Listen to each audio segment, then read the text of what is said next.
Welcome to Chautauqua People. Our guest today is David Hult. He grew up on a farm in Iowa where he had several sisters who played violin, his mother voice. He spent 4 summers at Interlochen and attended Eastman School of Music in Rochester on a 4-year scholarship. Service as concertmaster of the Music School Festival Orchestra led to a seat in the Chautauqua Symphony Orchestra. Subsequently, he spent 5 years in New York City, where he played in the American Symphony and was concertmaster of the United Nations Symphony. He has performed in Carnegie Hall and Radio City. He also earned a doctorate from Juilliard. He returned to Rochester, joined the Rochester Philharmonic with teaching appointments at Geneseo and Nazareth. Most recently, he is retired as Director of Performing Arts School of Music Scholars at Rochester Institute of Technology. He continued to serve as concertmaster of the Rochester Oratorio Society. David, how did you make your way to Chautauqua? Well, that was a long story.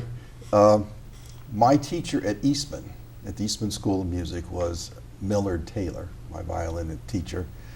And he told me about Chautauqua when I was a freshman at the school and said, "Come to Chautauqua, you'll love it." And I said, well, I'm sure I would, but I'd rather go to the music festival at Meadowmount in upstate New York. That was the summer program for any violin string player that wanted to have a career in music. In part because everybody came from all over the world, and they studied with the incredibly talented and famous violin teacher, Ivan Galamian, who taught at Juilliard in Curtis. And another teacher who frequented Meadowmount was Joseph Gingold, an equally famous instructor from the Indiana School. So for 2 summers I went to Meadowmount, and Millard Taylor was tolerant but sad. And then finally, at the end of my 3rd year at Eastman, he said, "Come to Chautauqua." So I did, and I came as concertmaster of the MSFO, as you've said, and found Chautauqua to be intoxicating and irresistible. And as a result, I've never left. So 46 years later, I'm still at Chautauqua. That's great. And Millard was concertmaster, was he not? He was. He was concertmaster. He was the 2nd concertmaster of the CSO for, I don't remember how many years, but an incredible run, an incredible man, and incredible talent. How was he as a teacher? He was outstanding. Backing up a little bit, my teacher in Iowa, where I grew up on the farm, we had a band program, an outstanding band and vocal program, but not a string program. So we traveled 40 miles to Iowa City, to the University of Iowa, where my teacher was Doris Prusel. And she was a leading proponent of the new music teaching method called the Suzuki system. Ends up that she edited all of the books and has become attached with the Suzuki method. She studied with Millard Taylor at the Eastman School of Music. So as a little kid, I always had in the back of my mind, I should go to Eastman and study with Millard Taylor. So long story short,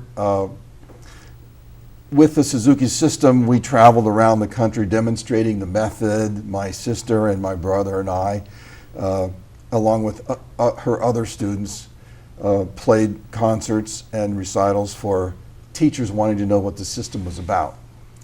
And then she said, "Why don't you go to Interlochen," which was an incredibly famous music camp in upstate Michigan. And I spent 4 summers there and 3 years at the academy in the high school. And my last summer, I won a scholarship titled Joseph E. Maddie Scholarship, Joseph E. Maddie was the founder of Interlochen, to the Eastman School of Music, 4-year full tuition scholarship. It was a scholarship that he and Howard Hansen had put together for Interlochen students. So it was an incredible coincidence that I was able to go to Eastman. And it all fell in line, didn't it? Oh, it did. It did. Now, you've been playing all these years, 2 or 3, something like that. And you have seen lots of musicians come along. One of the things I understand, string musicians are at risk for injury because of the repeated motions. Can you talk a little bit about that? Yeah, the repetition that we string players get when we bow, we have shoulder and neck injuries, we have carpal tunnel injuries in our wrists and fingers. And so through the repetition of practice, a lot of us play 4 to 6, 8 hours a day. At Chautauqua, that's about what my schedule is, 4 to 6 to 8 hours of performing and practicing a day.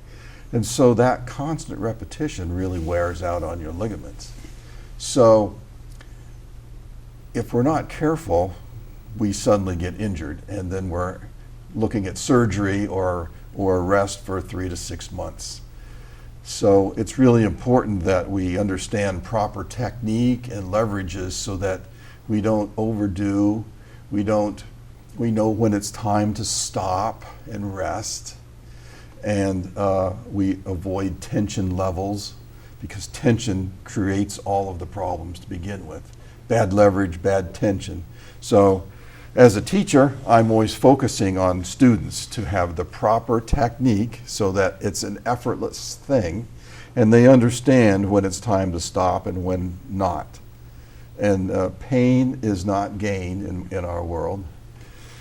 It's interesting, a lot of the teachers at the college level, including myself, find that our freshman students have not so great technique, and we have to spend a lot of time telling them the proper way to play. They're all talented and they're wonderful players, but still telling them to keep in mind and understand that leverage and relaxation and proper ways to sit in a chair while performing is something they need to pay attention to.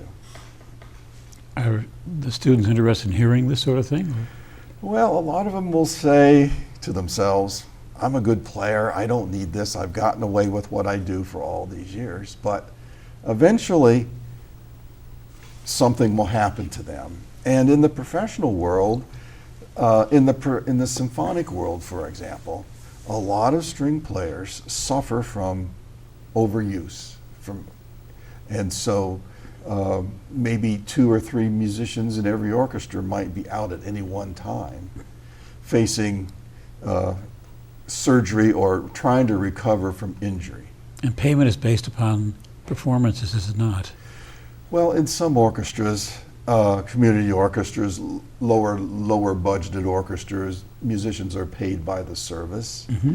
The upper level orchestras, such as Boston, New York, that have full season, 52-week seasons and high budgets, the musicians are paid on a salary, and they have in their contract sick days, leave opportunities, disability insurance, so that they can take off with pay. Do those contracts normally include some kind of health insurance? Yes. If you're a professional musician, your contract is similar to, I suppose, a normal layperson. You have a salary, you have medical, and in some cases, life insurance and retirement plans. Good. How have the performance contracts changed over the years to protect musicians? Well, the big thing is what we were just talking about, the injury. When I first started out playing in a professional orchestra 45 years ago, we had 2.5-hour rehearsals with a 15-minute break somewhere in between. And due to the injury component, that has changed now. So we have still a 2.5-hour maximum rehearsal time, but we have a 20-minute break. That 5-minute makes all the difference in the world. And if we need overtime, then that's negotiated, and that usually comes with a little break before we continue on. Some of the orchestras in Europe don't have those restrictions, and so they might rehearse 3 or 4 hours with little or no break. So we're very fortunate here that our employers take note of our health. And it's to their benefit, it's to our patrons' benefits too. And that's the standard, presumably, for major orchestras. Yes. Second-tier, third-tier orchestras across the country. Yeah, it's becoming more and more common. Our National Music Union tries to keep everyone informed of the best procedures. So we have resting that takes place. So a 20-minute break, we cannot go longer than an hour and 15 minutes without a break. Just so that we don't overdo ourselves. We also have standards in place for volume. I'm not forced to sit by a trumpet player blasting the volume into my ear. We have certain decibel levels that have to be observed, and so that our ears are protected. Same thing goes, a certain level of lighting so that our eyes aren't strained. These might seem like minuscule things, but they're really important. If you're a musician in an orchestra and are playing 7 to 8 hours a day, 6 to 7 days a week, you need some protections. And I think also like with illumination, like a pit position, like for an opera or something, that's a big issue. Yes, yes. It's a really important issue. I do a lot of musicals. It's one of my favorite things. And when I go into the pit, the stand and the music light are already set up, but often the lighting isn't enough to be usable. So we have to get 2 lights put on our music stands, or a brand new bulb or something. So it's really important. In the musical world, on stage or in the pit, we still have the same health and safeguards. Mm-hmm. Now, is most music then in those performances provided in paper, or how does it get delivered? On a tablet or laptop or something? It's in our master contracts. Okay. And in the National Union guidelines, so that we know what the specifics are. Every orchestra has a little bit of a variety of protections. So my orchestra at home in Rochester has, similar to the one here at Chautauqua, the Chautauqua Symphony Orchestra, with a few slight variables, but basically it's the same. And with such overlap, Millard-Taylor, for example, you would expect to find similarity. Yes. Now let me switch gears a little bit here. CSO performs in the amphitheater, which is open on the sides. Tell me about the challenges resulting from the atmospherics. So that's an excellent point. If you're performing inside in a protected environment where the temperature is stable, that's great for our instruments, especially string instruments that are so fragile. But if we go outside into the amphitheater at Chautauqua, we're subjected to the elements. And if a weather storm comes in, which it does, our strings will be affected. The wood itself will expand or contract depending on the pressure of the system, and it will affect our ability to play, to perform. Double reed players, when they have 2 reeds that have to vibrate together, and suddenly now the humidity pressures have changed, that reed isn't going to vibrate to the same level, and so they might not be able to get any noise out. So that's really a serious thing to consider. At Chautauqua, when I first joined the symphony, the old amphitheater had some leaks and some holes, and the roofing didn't extend very far off the stage. So if we got a severe storm with wind, high wind, we would feel the wind the rain coming in, blowing in by the wind, and hitting our instruments. And that's not a good thing. I remember playing a chamber music concert in the amphitheater, and we started out with perfect, gorgeous weather, and within a half hour, a huge storm system came in, which it often does at Chautauqua. And the pressure was so severe that my strings on my viola, what I was performing on, rose almost a half an inch off of my fingerboard, making it almost impossible to put the strings down and play. So, Whoa. and on top of that, our hair, our horsehair that we have on our bow, will expand or contract depending on the humidity levels. So if a system comes in with high moisture, my strings, or high heat, my hair will expand, making the hair loose so that I can't play. I'll have to tighten up the bow hair, but it only goes so far, and in this one case I couldn't tighten it up anymore because the hair had stretched so far. So we really have to worry about stability. Years ago, when we had a Russian contingent come over, we experienced record low temperatures, week 9 or something like that. We had to have heaters on stage. It was so cold, and we were wearing jackets and sweaters, but still your instruments are affected. Not only strings, but brass and woodwinds. And so temperatures are an important part of a musician's protections in our contract, along with health and hearing. Now, what is the effect upon wooden, you spoke about the bow and the string, what is the effect upon wooden instruments themselves, like a viola or violin, of this weather? Well, some changes? instruments are more susceptible to weather. Some instruments aren't affected at all, and it doesn't necessarily relate to the age of the instrument, it's just to the design and the particular wood that instrument has. So inside a violin or a viola or a cello or a string instrument is a little piece of wood that's called a sound post, and that has to touch the top and it has to touch the bottom, and it has to touch at a certain pressure point.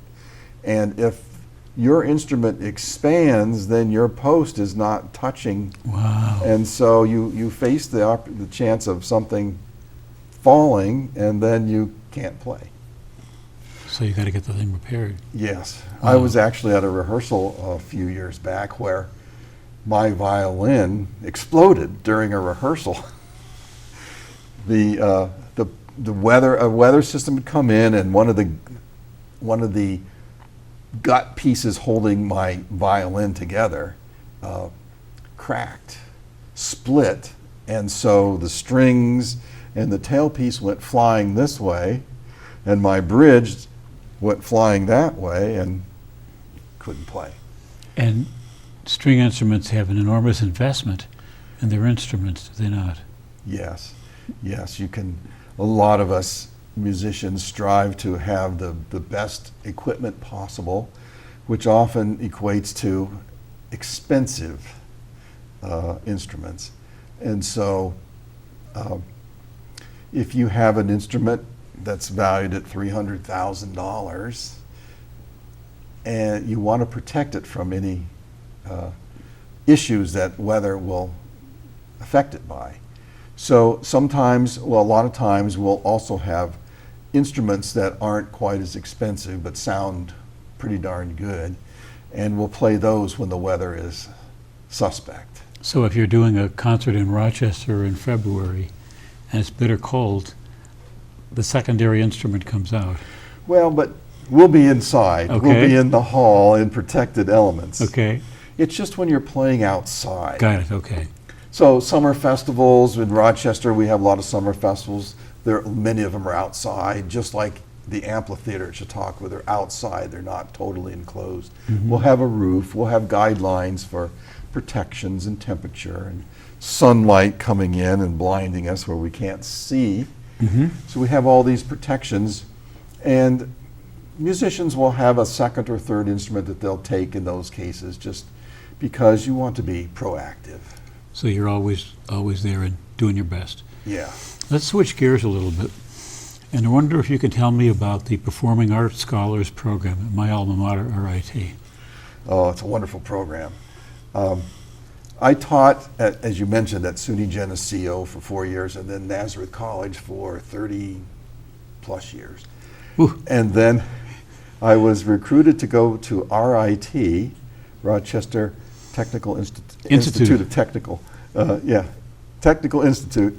And the new president said, I want to develop a Performing Arts Scholars Program that will recruit students to the school. He realized that, well, let me back up a little bit. Every college wants the best student possible. They want the high achieving academic student. They want diversity in their enrollment. At RIT, there was a high enrollment of male students, and we wanted more female students, as well as other types of diversity. We wanted students that stayed, that were retained and didn't leave after 1 or 2 years. We found that a lot of these students that we wanted and every other college wanted also loved participating in the performing arts. They had a huge background in the performing arts, and many of these students had multiple disciplines that they liked to participate in: voice, dance, musical theater, music, jazz, you name it. So it was a no-brainer to look at how do we bring in these performing arts, these students who love performing arts to RIT. And our president, still, David Munson, said, rightfully, that if you're in the performing arts, it helps train you in your career. You learn the value of public speaking. Not my strong suit, but anyway, you learn the value of getting along with people, learning to cooperate, learning to work together. You learn how to problem solve. You learn not to say no, to take no for an answer. You learn to find the answer. And so having a strong performing arts program really helped students whose careers may be in computer science or you name it, something non-performing arts. So we took that in mind and we created a Performing Arts Scholars Program designed to recruit these students who wanted to participate in the performing arts. And the real turning point for us was we wanted to be the best performing arts program in the country for a school that did not have a performing arts major. So we wanted the highest possible training for these students, even though they were not majors. Because we knew that these students were extremely talented. Mm-hmm. These students that I had at RIT could have gone to Eastman or a conservatory, Juilliard, where I was, but instead chose a different direction, thinking that maybe music is a hard career. Performing arts is a hard career to achieve success in. So they had another degree that they wanted to really pursue, but still save a place in their life for the performing arts. So we designed a program that allowed them to do everything. So RIT was already highly involved in dance and musical theater and music, but we expanded the options.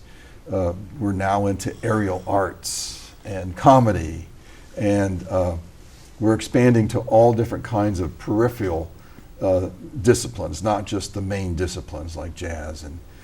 And so our orchestra program, our vocal program are outstanding. And one of the great things that attracted students to this program was that we offered them a personal mentor. So they were going to be assigned a faculty-led mentor from RIT who was highly successful in their own discipline, one who had reached around the country and around the world, who had contacts, so that these students could really come and study at RIT, not with teachers that were still, say, doing grad work, but really, sincere and highly trained, high-achieving professionals. So that caught the attention of these potential students. And then we offered a scholarship. That was always important, a scholarship, a 4-year scholarship. And then one of the real key points was an enrichment activity. We offered students that came to RIT as a scholar to participate in enrichment activities. And what that meant was students could go out into the Rochester region and go to concerts at my orchestra, the Rochester Philharmonic or the Rochester Oratory Society. I could take my students to the Broadway shows that I played in, and I had them sit in the pit right beside me. That was a really fun thing for those students. They could really see how high-tech Broadway works, not just your high school production, but high-tech electronic equipment everywhere. And then see on stage the professional talent that was there. Garth Fagan works in Rochester. He's the guy that designed Lion King. Wow. And so our dancers could go work with Garth Fagan or his dance company. And that extended out into the Eastman School of Music. They could participate or go to concerts there. We provided tickets and transportation free as being part of the Scholars Program. So, and we invited musicians and artists and actors into campus and had workshops and master classes. So it was going out, it was bringing people in, actors from Broadway, theater actors from New York City. It was a wonderful opportunity. And this program attracted a lot of attention and enthusiasm. We thought the first year we would get maybe 30 students. We attracted 128. And then each subsequent year, we attracted well over 300. So now, 4 years later, we have 2,000 scholars, performing arts scholars at RIT, that are participating in the things that I mentioned. And for a lot of those students, the decision to come to RIT was based on our program, our performing arts program. These students could participate right away. They weren't forced to go to a school that had majors where they had to sit in the back and wait an opportunity. They could participate immediately. And it was just an incredible thing. We have a wonderful digital program at RIT, and we have a building called Magic Spell Studios. And it's an incredible opportunity for students that have computer design or digital gaming designs in their life to come in. We have all of the equipment. We actually had a parent bring their student from California. The father worked at Pixar Studios. Whoa. And he was, I won't name names, but he was a longtime employee at the upper levels. And when he toured the studio, Magic Spell, he was flabbergasted with what we had, equipment-wise. So our students are able to come in and really participate at a high level. And then one of the exciting things is these same students that might be designing a game program might also be a composer. They're a performing arts scholars composer. We have those. And so they're designing the game, they're composing the music, and in some cases are even performing the music. And if they're not, we have our other scholars that are coming in and performing the music. So it's all in-house. It's just a wonderful opportunity for those students. That's great. How do these kids do academically? And let's say those. Well, they are our highest achieving academics. The metrics for the performing arts scholars went through the roof. We achieved all the goals. They're our highest achieving academic students. They came in as such and they remained as such. We have a greater diversity now of students. Well, our retention level of the scholars is the highest of all. And I see just an overall happier student body, frankly. Goodness. So it's been a wonderful time to be a student at RIT and participate in the Performing Arts Scholars Program. Are you sure you really want to retire from this? Yeah, after 4 years, I was the director for 4 years, and I also taught violin and viola and chamber music, and when needed, music history. And I was concertmaster of the orchestra for a few years, and then I said, wait a minute, we have students that can sit in the first chair. They don't need me. So I love my time at RIT. I love the faculty, I love the students, but I just needed some time to recover. It was a 24/7 job. Really Okay. was. Well, maybe I can sit in alumnus. I guess I come back. Maybe after a year off, maybe I would consider it if they asked me, but I suspect they've got other plans. Yeah. Well, I know some people there. I'll talk with them. Okay. One last point about this. We're over time, but the staff always indulges me. This has been so much fun. What becomes of these performing arts scholars? What's your prediction? What will they be doing with those skills when they graduate and go off and have to get into the gritty business of earning a living, say doing computing or engineering or something of the sort? Well, a lot of our students continue in the performing arts. My own daughters are a perfect example of, they didn't go to RIT, but they are musicians in their own right, highly talented and love participating. They chose their school to major in other areas, but they continued to participate in the school they chose, and now they're out. They all have their PhDs, and they're out still participating. Community orchestras, community choirs. So it's a lifelong adventure, and the skills that you get from being involved in the performing arts has been invaluable to them. That's great. So That's great. I think Chautauqua was a great example of what a mix can do. You've got all these different performing arts disciplines, and all at a very high level. People can come in, students can come in and participate or observe and go home refreshed and excited.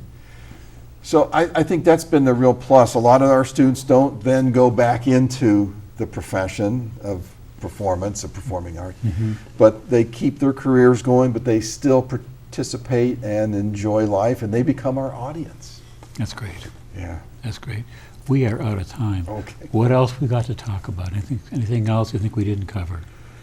No, This was great. I could go on, but This was great. Well, you'll have to come back. thank you very much. You for may be inviting quitting me. RIT, but not the CSO, so I No, know I where to haven't. find you. Thank you very much. Thank you so very much. It's great. Thank you, John. You bet.